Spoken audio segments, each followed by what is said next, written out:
Welcome back, everyone. Our next segment is a symposium on hepatology. Moderating this session will be Dr. Kitsiri Niriella and Professor Chamila Mettananda. Please join me in welcoming our moderators. Good morning. This is the symposium on hepatology.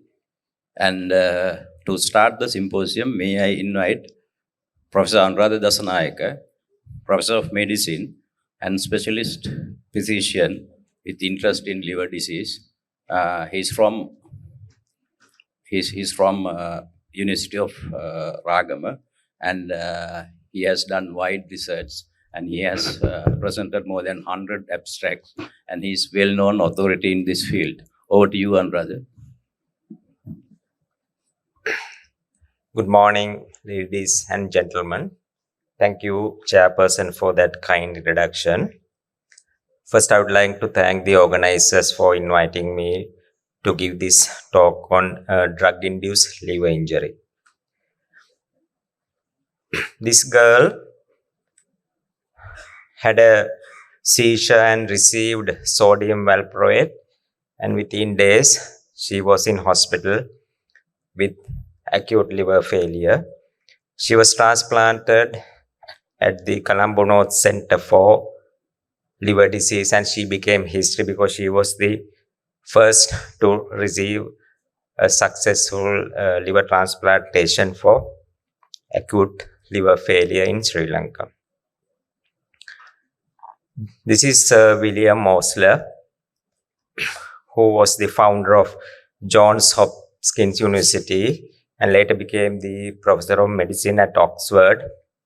He was widely regarded as the father of modern medicine. He was the first to start bedside teaching in clinical medicine and also first to write a comprehensive textbook in medicine. This is what he told. One of the first duties of the physician is to educate the masses not to take medicine. So, delay is the most common cause of acute liver failure in the Western world. In the East, it's viruses. More than 900 substances have been reported to cause liver injury. And it's the most common cause for drug withdrawal from the market. So, each drug costs $1 billion to be in the market.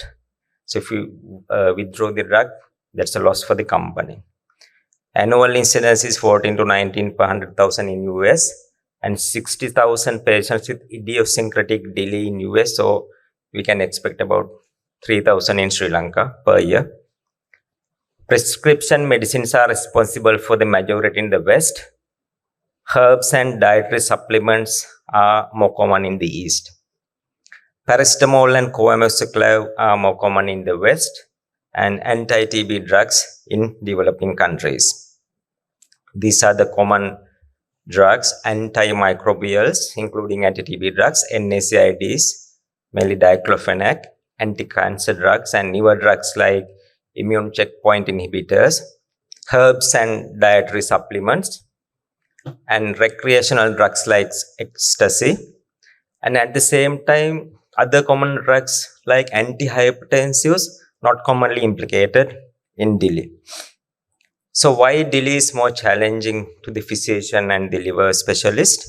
Because ever increasing number of drugs, new drugs, herbs, food supplements, and liver is the most common solid organ affected by the drugs, and varying presentations like non-specific symptoms, jaundice, and there is no diagnostic marker and there is no clear treatment option. So there are two main types: intrinsic, that's dose dependent like paracetamol, and idiosyncratic, which occurs with normal therapeutic doses like NSAID, where it's unpredictable and has some immunological or hypersensitive basis. Risk factors include drug factors like liver metabolism and lipophilicity, and patient factors like the age, sex, pre-existing liver disease, and the genetics.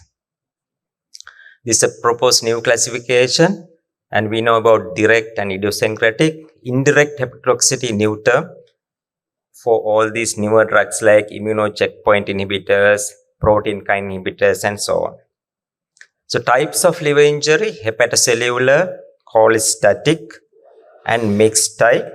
And the R value is useful to differentiate these types of injury. So it's either hepatocellular or cholestatic, including bile duct injury, or both. R value is based on the first available set of investigations.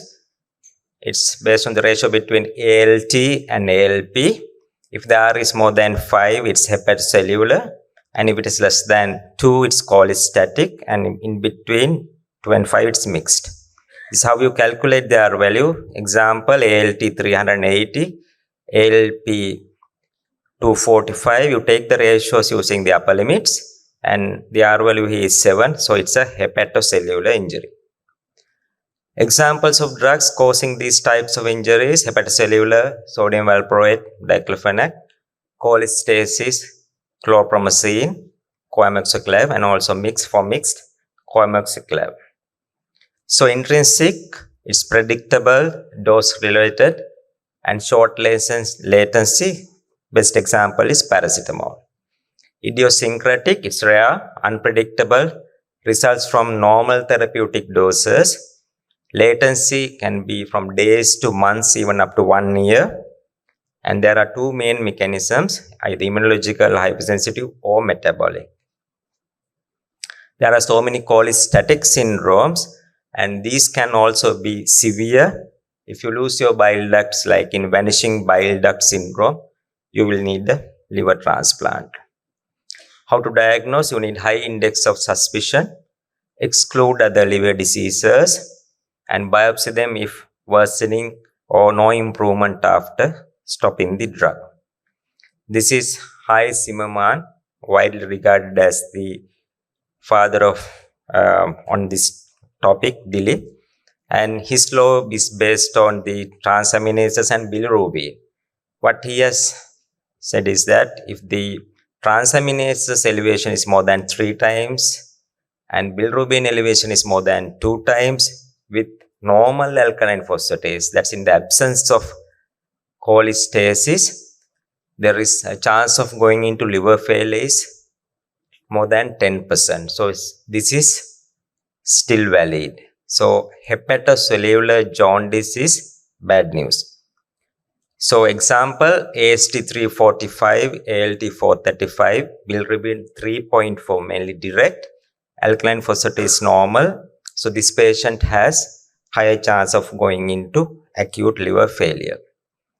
DRESS syndrome, it's drug-induced hypersensitivity involving multiple organs with systemic manifestations like fever, drug rash, involvement of the liver, heart, and the kidney. This has a place for steroids. Sometimes drugs can initiate autoimmune hepatitis and they will have histological and antibody features suggestive of autoimmune hepatitis, and these patients will be benefited by steroids. How do you manage them?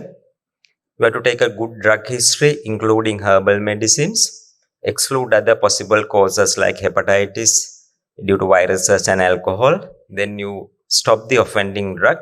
No specific treatment options except in very few instances. Steroid only if autoimmune components suspected, and you have to manage the acute liver failure and get ready for a liver transplant if they go into acute liver failure. So specific treatments are available for paracetamol, that's N-acetylcysteine, for sodium valproate L-carnitine, and leflunomide, rheumatology drug, cholestyramine. Re-challenge is done in life-saving situations only, like in TB and in cancer patients. So justification for re-challenge is that even after re-challenge, only about 10% of patients are going to develop the same illness pattern. And also, you start with a smaller dose, they are not going to get the same result. So we do that frequently in tuberculosis. How to prevent? Use all drugs only when absolutely necessary. You have to have high index of suspicion when a patient on any medication presents with non-specific symptoms, because you can identify it, you can stop the offending drug immediately. Use drug with caution in patients with pre-existing liver disease, and monitor patients for symptoms or signs if you are using a drug well known to cause hepatotoxicity, like anti-cancer drugs and anti-TB drugs, and we are doing that often. To discuss on herbs and dietary supplements induce liver injury. This is becoming a huge topic nowadays. Rising use of alternative medicines like green tea. Rising incidence of liver injury from the use of these medications. And unfortunately, there is little data on the offending herbs nowadays. And herbs can contain a lot of contaminants like pesticides and herbicides. When they are commercially cultivated, they can affect the liver. Unlikely that we can get rid of these supplementations, we have to learn how to deal with them. So it's a well-known case report from India. I don't think anyone can identify all these medications. So this is sky fruit, mahogany seed, promoted as a cure for diabetes. So say goodbye diabetes. And another package saying Madhumeha Nivarani. We are very familiar with these terms here. So this is a causality assessment of sky fruit induced liver injury using the RUCAM method. We are used just like in autoimmune hepatitis. We have a scoring system to identify whether this drug is offending. So when you use that RUCAM score, clear score of 10. When it's more than 8, it's highly likely that this substance was responsible for the liver injury. And what about green tea and green tea extract? So we all know that it's very commonly used, and apparently green tea is safe up to even 24 cups a day. But the issue is with the green tea extract, where it's in capsule form and added to various dietary supplements. This is what Liver Tox tells you about green tea. Green tea is a popular, this is a best website for drug-induced liver injury. It's free. Anyone can use it. Green tea is a popular and commonly consumed drink, and its extract is found in many herbal and dietary supplements. Green tea extract and more rarely ingestion of large amounts of green tea have been implicated in cases of clinically apparent acute liver injury, including instances of acute liver failure, either need for urgent liver transplantation or even death. So I think green tea extracts has to be used with caution. This from the latest American guidance statement, ASLD. So few well-recognized substances like ashwagandha, used as an anti-inflammatory agent, then green tea, even turmeric, the common kaha we use, has been implicated in liver injury. So sometimes we have to change our prescribing patterns based on new evidence, like illustrated with the statin episode and the methotrexate. So statins cause an asymptomatic elevation of liver enzymes in about 10% of patients. No liver injury is reported in these patients, but statins, like any other drug, can have idiosyncratic reaction, and it's extremely rare. Statins are cardioprotective in patients with MASLD, we all know that, and may even reduce the portal hypertension and the risk of HCC in cirrhosis. And growing evidence suggests that statins may be beneficial in cirrhosis, but still no robust evidence from randomized controlled trials. So statins should keep the patient healthy enough for a liver transplant, especially these patients with metabolic dysfunction associated liver disease, cirrhosis patients, right? So if there is an indication to use statin, like in diabetes, please use a statin in patients with MASLD and compensated cirrhosis if they have other indication like diabetes or coronary artery disease. What about methotrexate? Methotrexate has been implicated two liver injuries, the idiosyncratic reaction in like any other drug and the long-term use leading to fibrosis. Now they are querying this fibrosis pattern with long-term use. So very recently, last in Journal of Hepatology, the 7-year study from UK, I think, the end of a long-held belief that methotrexate could cause fibrosis in the long term. So you used to use biopsy after a cumulative dose like 3 grams, but I don't think it's going to be valid in the long term. So we have to change when new evidence emerge. We have to change our prescribing patterns, as illustrated by this statin and methotrexate stories. So what are the common misconceptions regarding drug-induced liver injury? Herbs and dietary supplements are safe. I don't think they are safe. So if we can't stop people using dietary supplements, but at least from our part, we can tell them that, even these supplements can cause various illnesses, and we should be familiar with them so that if a patient presents to us with, say, liver illness, whether this could be from a dietary supplement. Statins are contraindicated in patients with liver disease? No. Even in compensated cirrhosis, if there are indications for use of statins, please go ahead with using a statin. They will definitely help the cardiovascular outcomes and may even protect the liver to a certain extent. LFT should be monitored in patients with statin? Again, no, don't have to. Methotrexate is seriously liver toxic in the long term? Again, probably no. Cholestatic syndromes, if you have just jaundice, is less serious than a hepatocellular injury? Again, no. Even cholestasis can be very severe and may need a liver transplantation. Mortality is high from drug-induced liver injury? Again, probably no, it's less than 10%. Most of the patients recover after stopping the drugs. What you have to do is you recognize the injury as early as possible and stop the offending drug. So if you have any queries, it's a free website, LiverTalks, and go and read about the drug here in this website.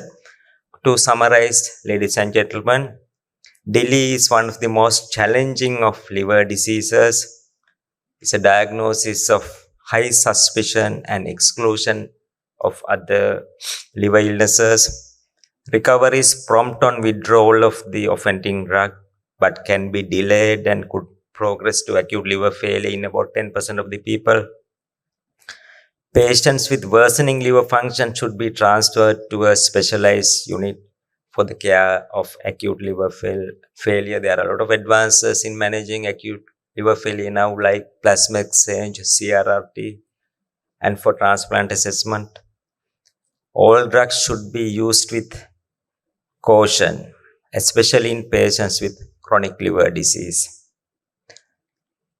Finally, another quote from this person. According to him, the person who takes medicines must recover twice, once from the disease and once from the medicine. How true this is? If you take, say, coamoxiclav for your viral upper respiratory tract infection, you have to first recover from the viral upper respiratory tract infection, and then you have to recover all the bad effects from coamoxiclav, like dyspepsia. Invariably you get a diarrhea. Then if you are unlucky enough, you can get a rash and even drug-induced liver injury. Thank you very much for your patient hearing.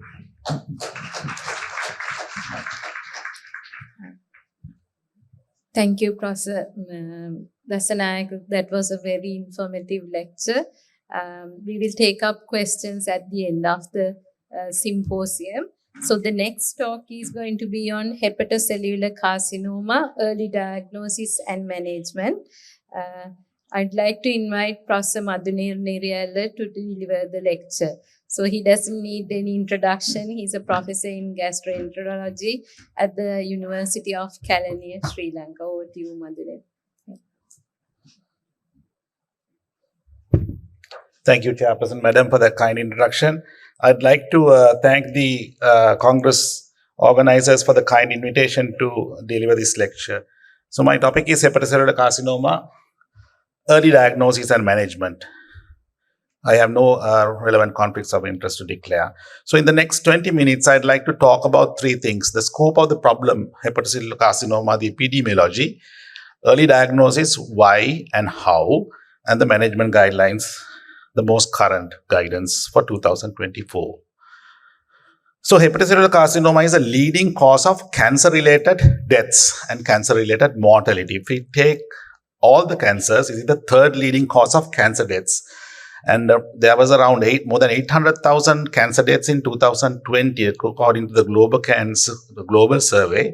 And this is going to keep on increasing. In 2040, it's going to be 1.3 million. That's a 40% increase. Most of the liver cancers, about 85%, occur in the background of cirrhosis. This is very important. The leading causes are hepatitis B and C in the east. And in the South Asia and the west, it's mostly alcohol and MESLD. About 15% of the patients can develop cancer in absence of significant fibrosis or cirrhosis. This has a dismal prognosis. The overall 5-year survival is only about 20%. If we focus more on the Southeast Asian region, Mongolia is reported to have the highest incidence of liver cancer anywhere in the world. The age standardized rates are as high as 80 per 100,000 population. Fortunately, Sri Lanka is the lowest in the Asian region with only 1.2 incidence per 100,000. China accounts for about 2/3 of the cases globally. This is unpublished data. We actually wanted to see whether this very low incidence is actually true or not. We conducted a nationwide cross-sectional snapshot study to assess the incidence of hepatocellular carcinoma in Sri Lanka, all 9 provinces. We sort of collected data from a 3-month period, and this was part of the Sri Lanka Sri Lanka Society of Gastroenterology cross-sectional study, and we found that the age standardized rates were actually higher. It was actually twice. It was 2.5 per 100,000. So it's a growing problem. And it's a bigger problem than reported earlier. If we compare the South Asian profile with the rest of Asia Pacific and taking Sri Lanka as a reference, we have low incidence. NAFLD and MESLD is predominant. We have very low hepatitis B, C, HCCs. We have mostly intermediate and advanced cancers. These cancers are often large at presentation. They have significant blood vessel invasion, and we don't give much curative treatment for these patients. We offer sort of disease control only. We rarely subject these patients to liver transplant for obvious reasons, and the life expectancy is very limited. So why do we need to diagnose this cancer early? How do we do it and why? Ultrasound with AFP, if possible, if cost and availability is not a problem, is advised every 6 months, so that's biannually, for the surveillance of hepatocellular carcinoma in the background of cirrhosis and chronic hepatitis B. So there is very clear indication that all cirrhotic patients should undergo ultrasound. If you have facilities, do a AFP also. And this is the same for chronic hepatitis B, for those males aged more than 50 and for females aged more than 40, because they are at very high risk of cancer. There are gray areas. We are now finding that MESLD patients who have significant fibrosis without cirrhosis, F2, F3, and also maybe treated hepatitis C patients also will need surveillance, but this has not come into the guidelines. So if we find a mass on ultrasound or a rising AFP, if the lesion is less than 1, we would not do anything. because these lesions are too small to characterize. The best thing to do is to repeat the ultrasound in 3 months and look for an interval change. So if it has grown after 3 months, then we do a further imaging. If the lesion on surveillance is found to be more than 1 centimeter or the AFP is more than 20, we need cross-sectional imaging. We need dynamic contrast enhanced CT or MRI. Does surveillance help? Yes. This excellent systematic review by Ashwani Singhal, 59 studies, more than nearly 150,000 patients showed that surveillance, in fact, led to early detection, and the patient received curative therapy and it improved overall survival. So how do we confirm the diagnosis is based on cross-sectional imaging. It should be dynamic imaging, contrast enhanced, CT or MRI. This is because the tumor and the surrounding liver is very different. The tumor is supplied by the hepatic artery, so it's predominantly arterial supplied. The liver is predominantly supplied by the portal vein. So there is early arterial enhancement, rapid portal venous, and continuous delayed washout. This is very characteristic in a cirrhotic liver. So much so pathognomonic that we don't need biopsies in these patients if the patient is cirrhotic. And the terminology that we used is standardized now with the LIRADS, that is Liver Imaging Reporting and Data Systems. This helps to uniformly categorize these lesions so that we speak the same language, the hepatologist, the radiologist, the oncologist, everyone. So we must stick to this LIRADS description. So LIRADS 5 is definite HCC, LIRADS 4 is most probable HCC.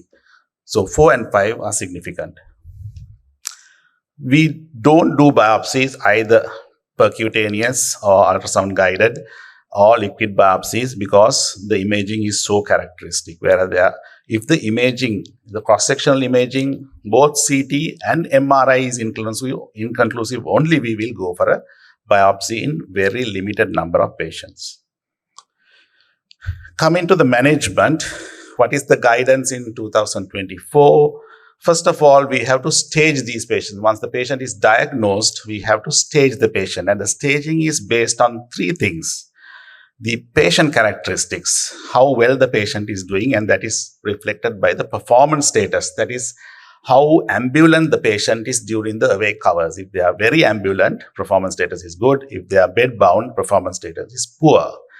Then it is also dependent on the underlying liver function. How bad the underlying liver is. Is this patient a compensated chronic advanced liver disease patient or a decompensated? So compensated patients are generally better and they tolerate treatment better than decompensated. And then we finally come to the tumor characteristics, basically the number of nodules and the size of nodules which reflect the tumor burden. So 3 things: patient performance, the underlying liver disease, and the tumor characteristics. So there are many classifications or many staging systems. The most widely used is the BCLC, Barcelona Clinic Liver Cancer Staging System. And this is a very elegant system where the patients are characterized to very early, intermediate, advanced, and terminal stage. This not only gives the stage of the HCC, but also recommends the treatment. So that's very important. This slide is too busy to see, so I've just summarized. So we have very early stage patients who are very compensated. We have small tumors, less than 2. These patients should receive curative treatment because they generally do very well. And stage A is still early patients, but they can have up to 3 nodules, less than 3. Intermediate is where they have multinodular disease or larger tumors.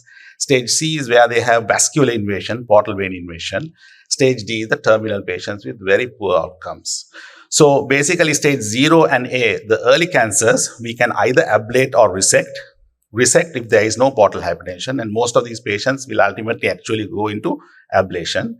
We can transplant stage A and B patients, but as you know, I showed the data, ultimately these patients don't receive a transplant because transplant is difficult to do. So that they might actually receive something like TACE, stage B patients, to downstage the lesion, and then we can subject them to curative treatment. Systemic therapy is recommended for stage B patients or stage C patients who are unfit for the other curative treatments. And for stage D patients, it's basically best supportive care. So treatment should be determined in a multidisciplinary care setting. This is very important. We do not manage these patients alone. We need the help of even the hepatologists. We refer these patients to an MDT, because the MDT will have hepatobiliary surgeon, transplant surgeons. It will have radiologists, oncologists, and so many people are involved in this MDT. And because the treatment options are so many, we must select the best option for our patient. If we don't do the appropriate thing, the patient is going to have a poor outcome. If we do something that is unnecessary, that is also going to be detrimental. So the treatment decisions should be through an MDT. So the options that are available are surgical resection or transplantation, both curative. Local regional therapies can be ablative, again curative. Then we have palliative TAES, that is transarterial chemoembolization, TAER, transarterial radiation embolization with yttrium, and external body radiotherapy or stereotactic body beam radiotherapy. Then we have the systemic therapies. We have a lot of options. We only had tyrosine kinase inhibitors. Now we have immune checkpoint inhibitors and VEGF and various combinations, which are going to be very helpful. And the evidence is that the patients who are actually managed in the MDTs do better, and that I have shown in this study. So this is our MDT, the Colombo North Center for Liver Disease. And we actually discuss patients, not only our patients, we are online and connected. If you have patients, you can refer. We are having this clinic every Wednesday morning. So if you send a prior referral, we can actually connect online and review the patient as well as the images and give a decision. Little bit more about the local regional therapies. The ablative therapies are curative. This is for very early cancers. We have radiofrequency and microwave. We don't have cryoablation. We tend to sort of go for microwave that has slightly better outcomes than radiofrequency. The intermediate stage cancers are treated with mostly transcatheter therapies, TAES, and we also have SBRT. When we compare the ablative therapies to surgery to liver transplant, obviously the liver transplantation is best because we are treating both diseases, the cancer and the underlying liver disease. But unfortunately, as I have already shown you, very little patients go for transplant because we don't have the grafts to transplant all these patients. So it's either surgical resection or ablation. Surgical resection is slightly better. As you can see, the recurrence rates are much lower in surgical resection. But ablation is also very good. There are few variables that we have to consider when we are doing sort of planning surgical resection. Only about 5 to 15% of patients are actually reviewed for surgery. We have to look at the underlying liver disease. Clinically significant portal hypertension should not be there. There should be adequate remnant volume once the resection is done. The location of the tumor is important. The number of lesions and segments involved, whether we can do an anatomical resection or not, is important. There should be no metastasis or visible vascular invasion. There should be no cardiopulmonary comorbidities contraindicating surgery. And we should always have the relevant expertise, a good surgical team, which I am very fortunate to have in our unit. Obviously, liver transplantation is the optimal treatment for early stage HCCs in those ineligible for resection.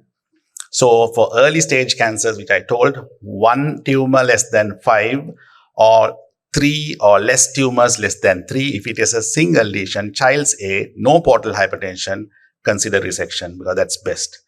If there is more than 1 lesion, we can offer liver transplantation, but there are now extended criteria where larger tumors up to 8 and up to about 5 lesions, up to 3, we can downstage with an additional treatment like TAES and then consider liver transplantation. And obviously, this graph shows that liver transplant is better than the control group. So coming to systemic therapy, we have a wide variety of systemic therapies now. What we have in the government sector is only two tyrosine kinase inhibitors, sorafenib and lenvatinib. But in the private sector, we have a combination of immune checkpoint inhibitor and an anti-vascular growth factor, which is costly. So patients who are unsuitable for TACE or refractory to TACE should be considered for systemic therapy because these patients can be downgraded. So this is the landscape of the anti-cancer treatment for HCC. So we have sorafenib, which is a very old drug, evidence coming from a SHARP trial, lenvatinib coming from the REFLECT trial, and now we have this combination of anti-VEGF and immune checkpoint inhibitor, bevacizumab and atezolizumab. We have that here, but we don't have the dual ICI immune checkpoint inhibitor yet in Sri Lanka. If you want further reading, what I have talked about everything is in this article that I wrote with two of my colleagues, Mistakes in Managing Hepatocellular Carcinoma and How to Avoid Them. It's freely available. I recommend this for the trainees just to have a glance because it gives the mistake and how to avoid regarding hepatocellular carcinoma. So, chairpersons, ladies and gentlemen, in conclusion, early diagnosis of hepatocellular carcinoma requires identification of cirrhosis and surveillance. The diagnosis is based on contrast-enhanced MRI or CT imaging described using the LIRADS terminology. Staging is based on Barcelona Clinic liver cancer staging. Multidisciplinary integrated care is essential for these patients. I cannot stress that more. Resection, ablation via microwave and RFA are curative options for small lesions in addition to surgical resection. Liver transplantation is the optimal treatment for early stage HCC in those ineligible for resection, but it is limited by access. But if you are referring, please refer them timely. Systemic therapy options continue to grow for our HCC patients, and we are able to downstage these patients now to offer curative treatment down the line. Thank you. I'll take questions at the end, I think. Thanks.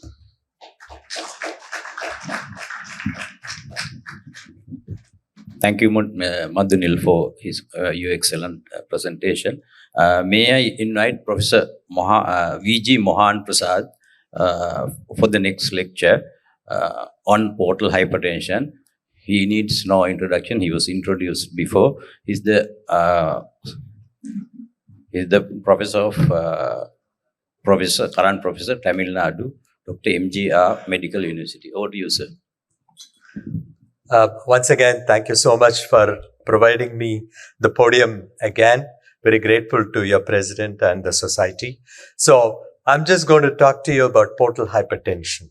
So what is portal hypertension? It's a clinical syndrome characterized by splenomegaly, ascites, gastrointestinal varices, and encephalopathy.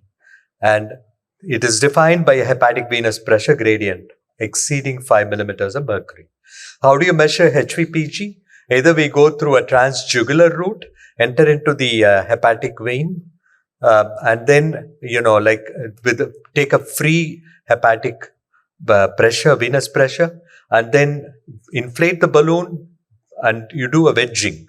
Once you do a wedging, then you see the resistance from the portal supply, and that measures the wedged hepatic venous pressure. The wedged hepatic minus the free hepatic venous pressure indirectly gives you the hepatic venous pressure gradient.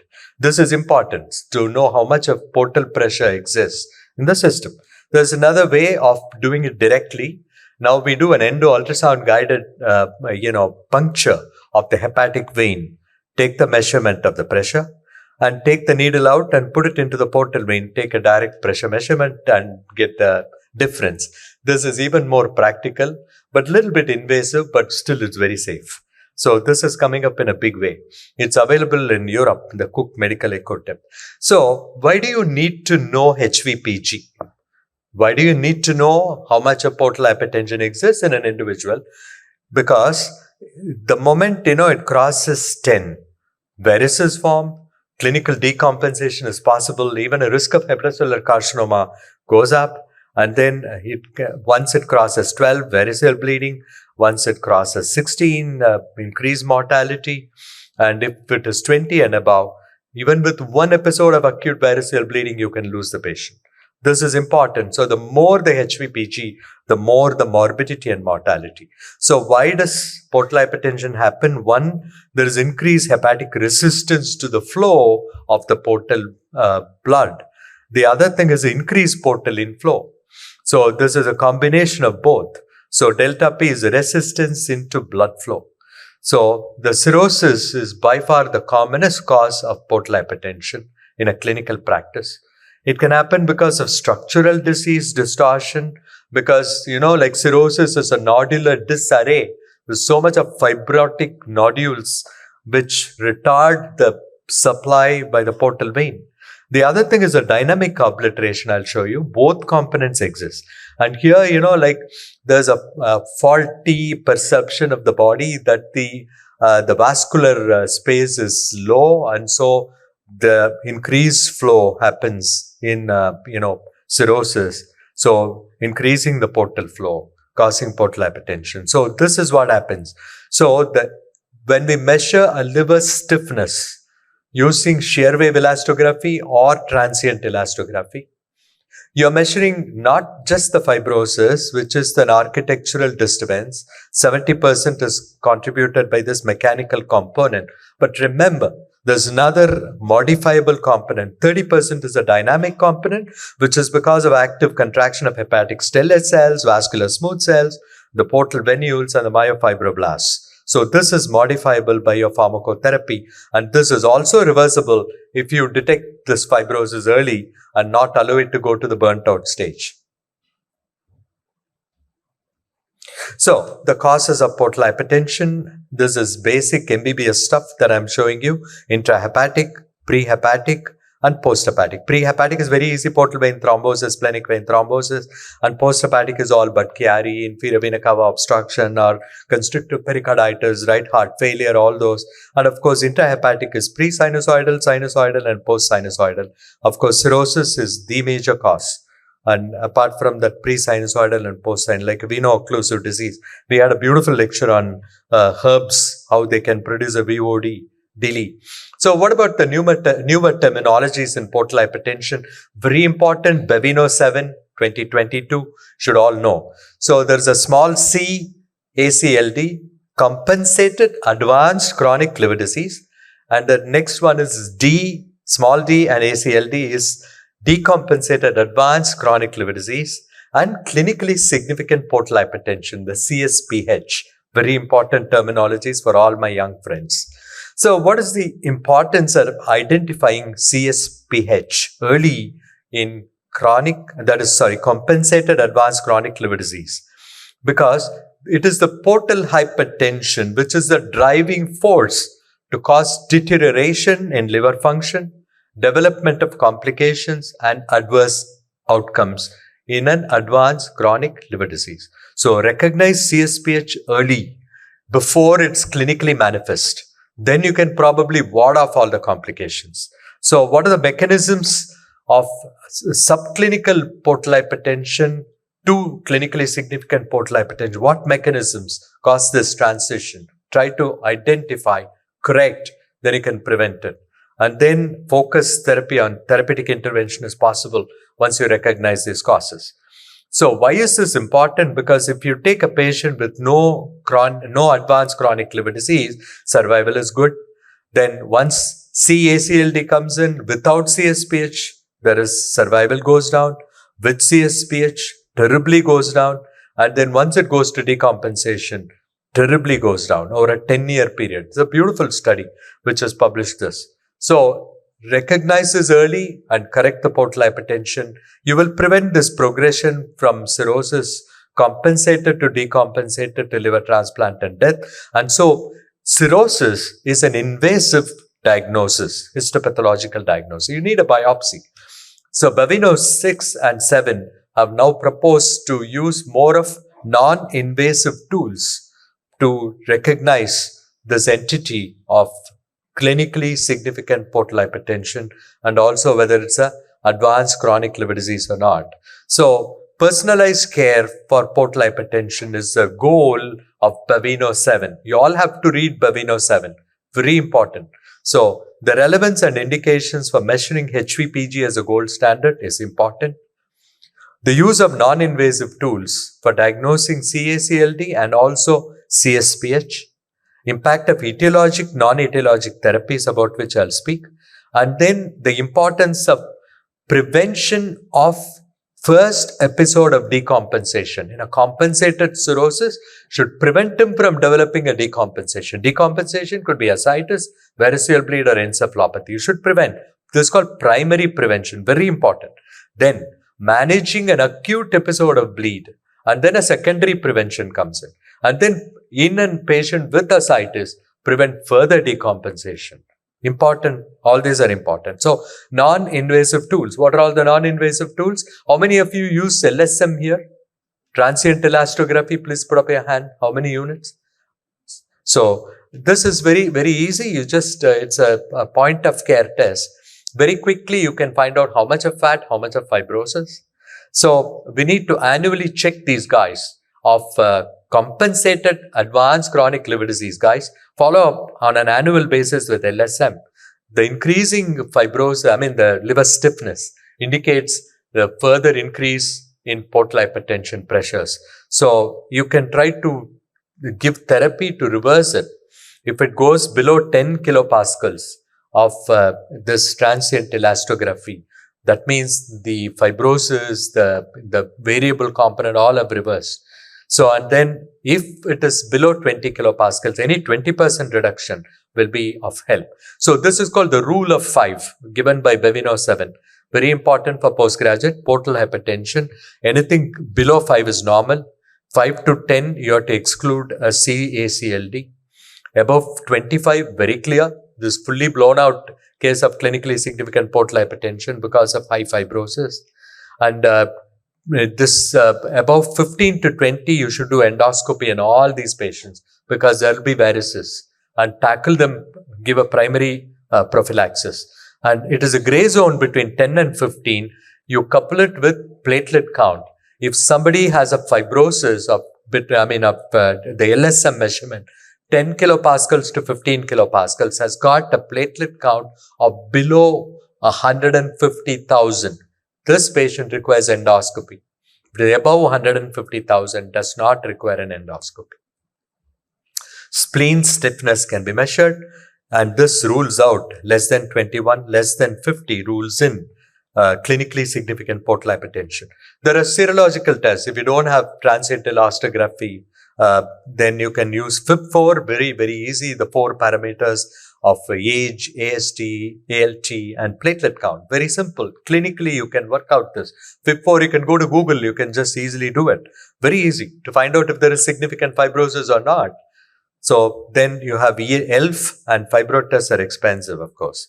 So now, there are a lot of new things which are coming up in the field of portal hypertension, which will probably rule the world. And you see, these are all the changes. For example, the neutrophil extracellular traps, which are released by a stressed neutrophil, can damage a vascular endothelium and can produce an abrasion where thrombosis, microthrombi can happen. And all these problems happen within the vascular endothelium. You have the space of discs here and here. And these triggers can increase lymphogenesis, angiogenesis, and fibrogenesis. All this happens in portal hypertension. So there are a lot of proteomics involved here, and you can measure today the proteomics. These indicate clinically significant portal hypertension. These indicate no significant portal hypertension. And then these are common to both. So these probably, just by sitting in your office in a serological test, you'll be able to predict tomorrow that whether the patient has a clinically significant portal hypertension or not. This is all exciting. This is still not out in the commercial market. So how do you manage ACLD? So remove or suppress a primary etiologic factor. For example, if somebody is taking alcohol, stop him. If there is a metabolic syndrome and NAFLD, MASLD, let him lose weight. If he's got chronic hepatitis B, suppress hepatitis B infection. We are a part of the global trial, this beautiful drug called bepirovirsen, which is a silencing RNA, works wonders. Patients who are on treatment at the moment at BGM, they have lost even the HPSAG. The QHPSAG is gone. So it's amazing. So great drug to look upon probably in the next couple of years. So try to suppress hepatitis B virus with tenofovir or whatever. So entecavir. And then if there is anybody who's got C virus eradicated, this treating primary etiology. Then of course, impact of pharmacotherapy, statins should be encouraged in cirrhotics, except for in child Pew C cirrhosis, child C. So benefits are not proven, so you can use it with caution, but otherwise you should use. Aspirin should be used wherever there is indication. And long-term albumin is very useful. Short-term albumin is useful. Long-term albumin therapy can reduce complications of cirrhosis, improve transplant-free survival. So, and short-term, where do you use SBP, AKI, large volume paracentesis, follow-up with albumin, combined albumin plus terlipressin combination along with norepinephrine or midodrine for HR as AKI.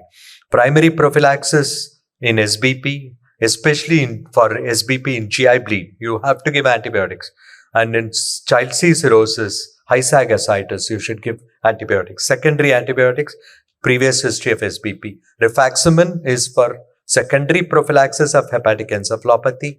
Anticoagulation should be used wherever there is an indication, because even the microthrombi inside the liver are prevented. And of course, non-selective beta blockers, especially carvedilol, is very important because it has got intrinsic anti-alpha adrenergic vasodilatory effect apart from the regular beta blockade. So it is better than propranolol and nadolol, and it's used at 3.125 milligram twice a day. So it's more effective in reducing HVPG, greater benefit in preventing decompensation, better tolerated than the traditional NSBBs, improves survival.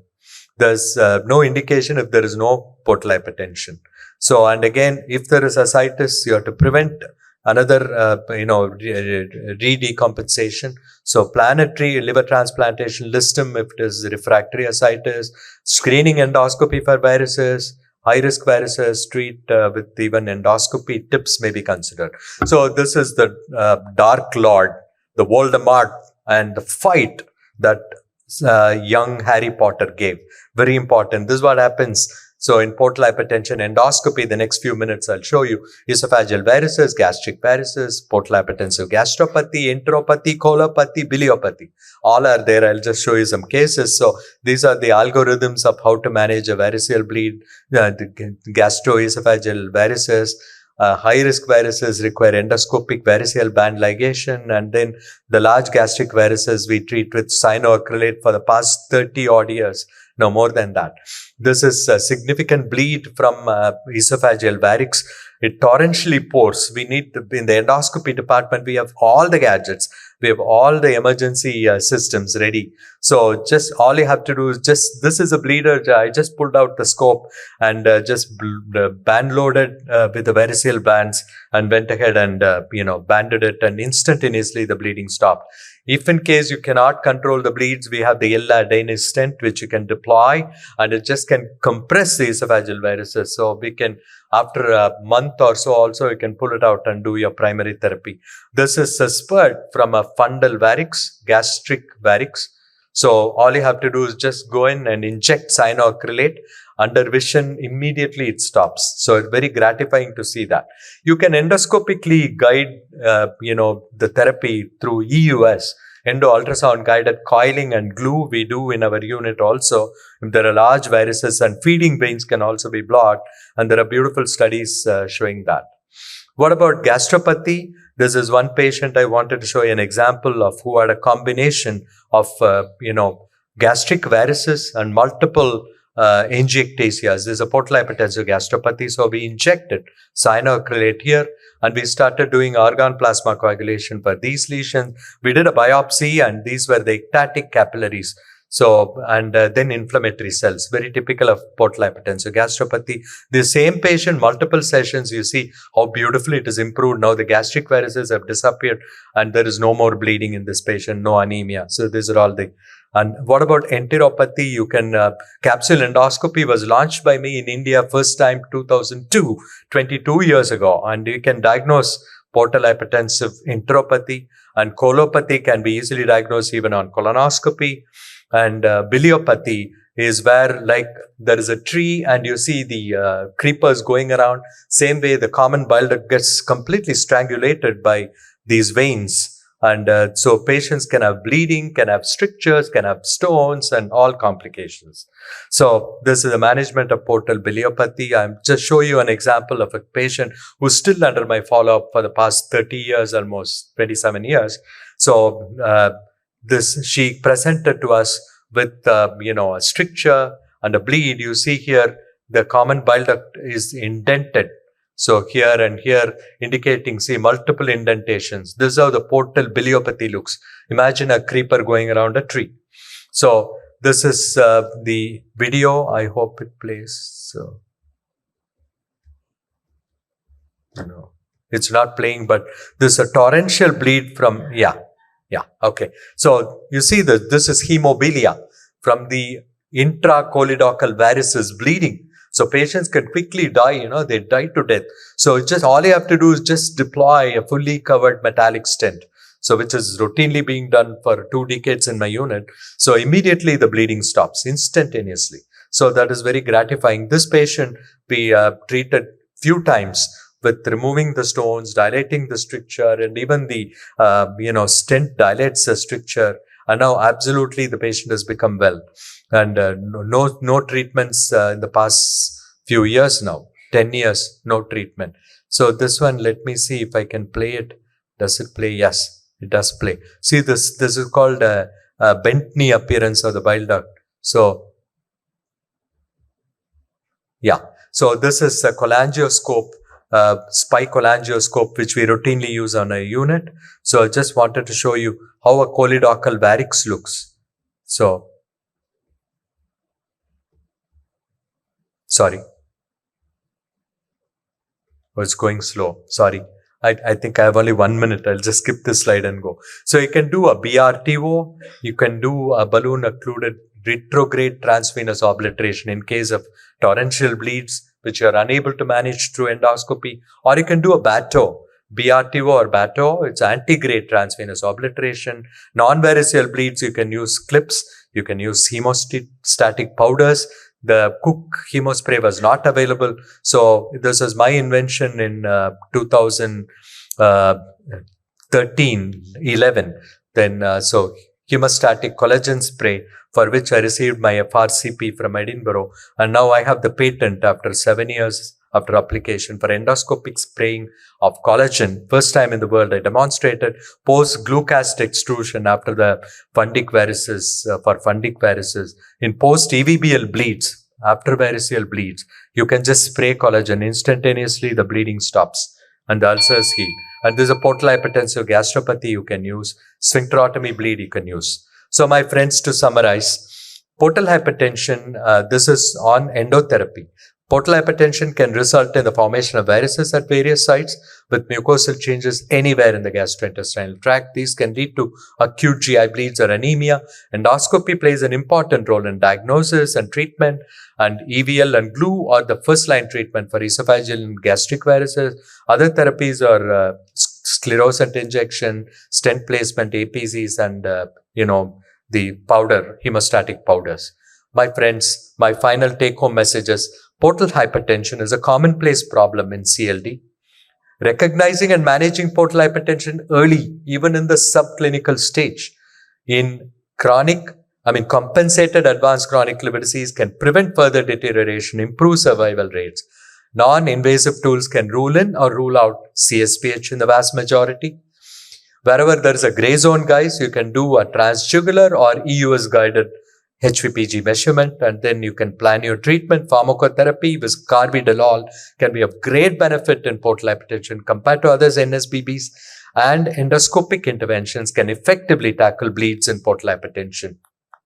Proteomics are promising non-invasive tools in diagnosing CSPH very soon to come in. So I thank you for this wonderful opportunity and a patient listening. Thank you so much.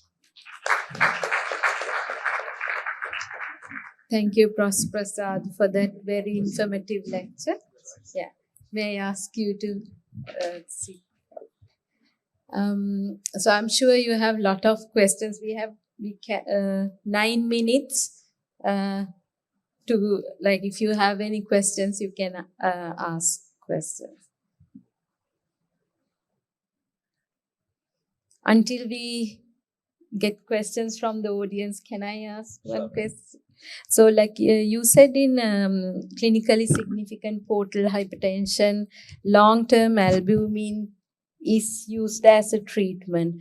How do you use it, and would like to hear about it a bit more, because it's not in our guideline to use. So clinically significant portal hypertension, long-term albumin. Long-term? Albumin? Albumin, okay. Oh, yeah. Yes. See, albumin has got multiple roles. Just not, it does not increase, not only increases the colloid oncotic pressure, but it can even resist infections. It improves the kidney function, improves the renal blood flow, RBF. So many, uses are there. So if you keep albumin at least at 3.5 in the long term, so the patient survival benefits are there. A lot of studies there published. So that means you all in like routine practice, if the albumin is low, do you transfuse? Yes. In a cirrhotic patient, first thing that I would do is improve his nutrition, give him first class protein. Obviously, the albumin is produced from the liver. Liver is a factory. The factory is on strike. So it doesn't get produced in the liver. So you have to supplement it from nutrition. So all the first class protein, for example, egg white, like you can give 2 or 3 egg whites 2 times a day, chicken, fish, all these give first class protein. And then for vegetarians, you have mushrooms, your soy protein. Soybean has got as much first class protein as an egg white has. So, and then milk and milk products. So just improve the supplementation along with protein, and especially some albumin, pure albumin orally is available also, like a powder form. You can also give an albumin preparation at night before they go to bed, a protein preparation, because that can prevent the muscle breakdown. So all these parameters, and then you just still the albumin is low, you can infuse albumin. Probably once in 3 months you can give albumin. Just admit him for a day or 2 and give 20%, 100 ml albumin can be given to correct it at least up to 3.5. Thank you. Can you ask you a question, sir? In patients with wheezing who are unable to tolerate beta blockers, do you have any solution? Wheezing, asthma patients and carvedilol. Asthma, oh yeah, wow, great question. So non-selective beta blockers are contraindicated in, wheezing. So in those cases, I don't use it. I use losartan, 25 milligram losartan I use, where I cannot use an NSBB, where it's contraindicated. And wherever NSBB is contraindicated, then first tackle the varices. So if there are large varices, grade 3, grade 4, and immediately start doing the endoscopic variceal band ligation. We do it every 3 weeks to 4 weeks until the disappearance. And then if there are gastric varices, we glue them.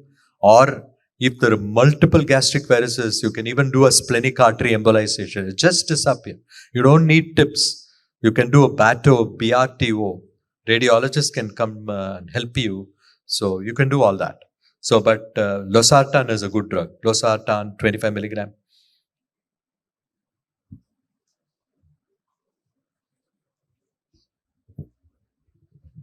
Can I ask Anuradha this question? So, in drug-induced hepatitis, is once, twice, or 3 times exposure can it lead to cirrhosis? Can it lead to something like autoimmune hepatitis? Recurrent exposure? Not really. It's once, twice, 3 times.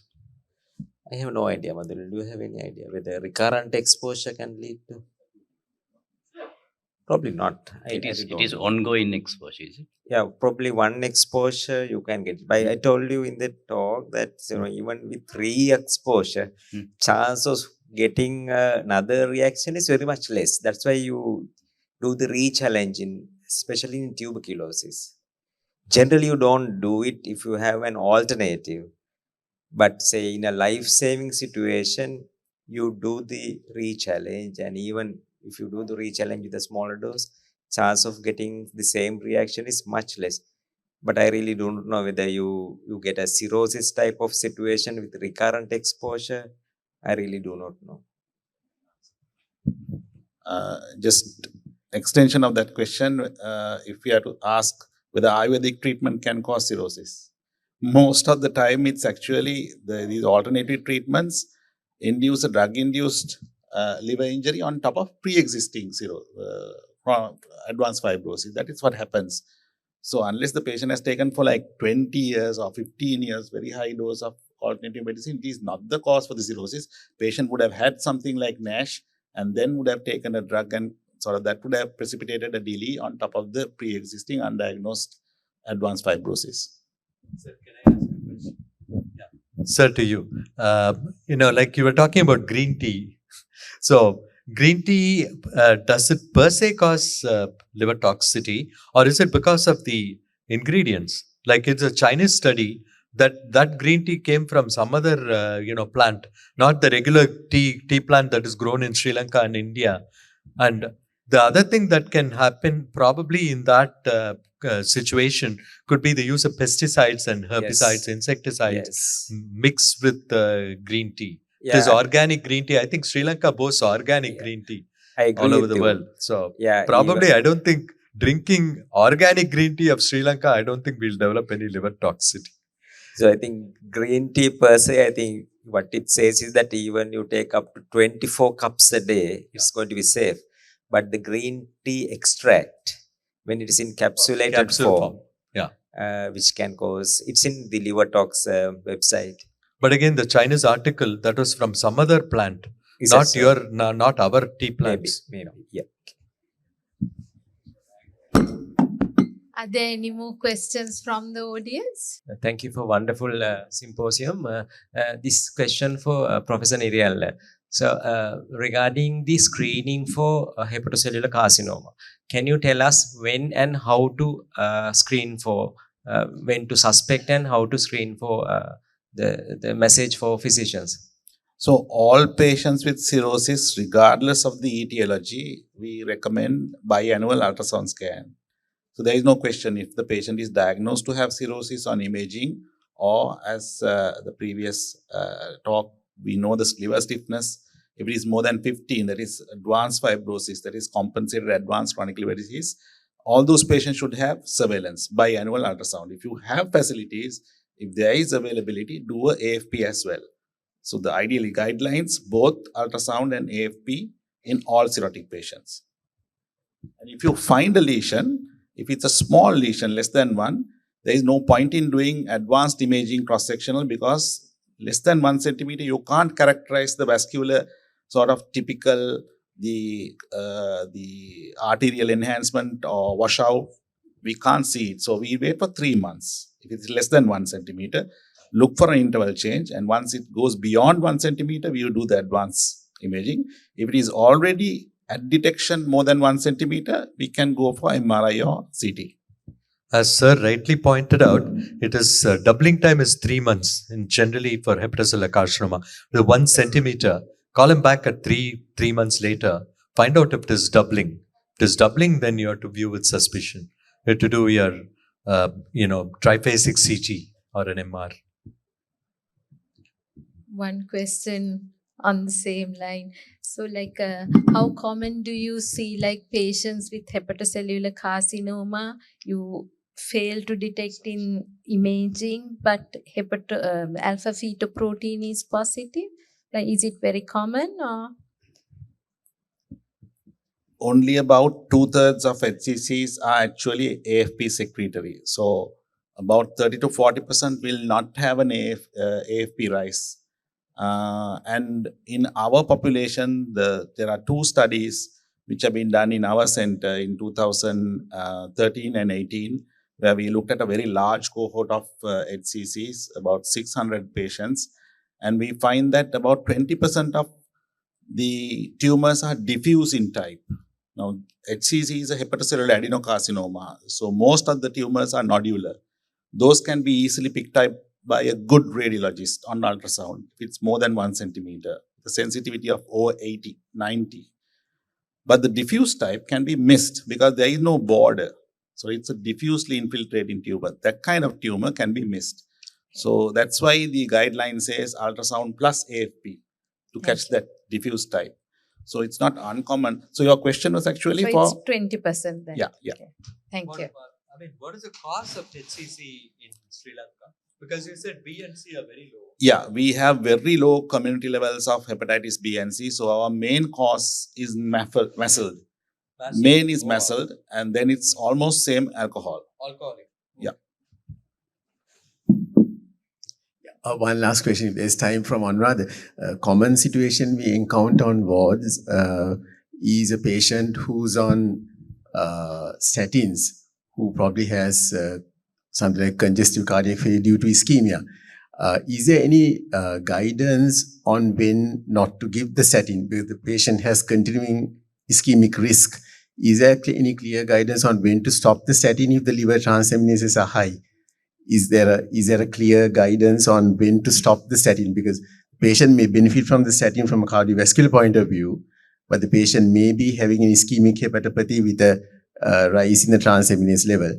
So is there any clear guidance on when to stop the statin, or is it a sort of a patient-based individualization? Okay, thank you. If you have decompensated cirrhosis, you don't start statin. So if you develop symptoms after starting a statin, then you have to check for liver involvement. If there is active liver disease, so if to say active liver disease, you should have maybe rising bilirubin or rapidly rising transaminases or rising INR. That will tell you whether there is an active liver disease. So if there is active liver disease, you have to stop statin. But if that's extremely rare, so idiosyncratic reaction with statin is maybe incidence maybe 1 in million or something like that. But the elevation is transient, and apparently it's not due to liver damage. It's some kind of a reaction in the liver which pushes up the transaminases. So statin causing a liver damage is extremely rare, and it's due to idiosyncratic kind of reaction which is so rare. Anything to add, Madunil? Yeah, in the setting of, we use the terminology hypoxic hepatitis. If a patient has an MI, the blood pressure is low on inotropes, is that the setting that you're referring to? Okay. Yes. So in that patient, probably you will have to withhold the statins if there is any bilirubin rise. If the patient is having any feature of a hepatitis, if they have nausea, vomiting, and if the enzymes are more than 5 times upper limit of normal, probably it's safer to withhold for the initial period, stabilize the patient, get the blood pressure up, let the hypoxic hepatitis settle, and then restart. Right. Thank you very much. I think we had a very fruitful discussion. And in the interest of time, we will close this session. May I invite my co-chair, Dr. Newell, to hand over the certificates to our speakers, please. Anuradha Dassanayake.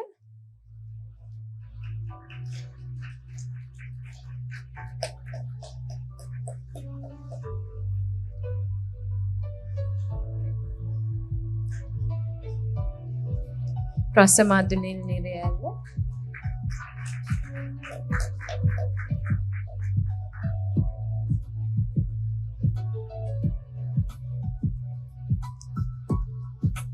And Prasad Mohan Prasad.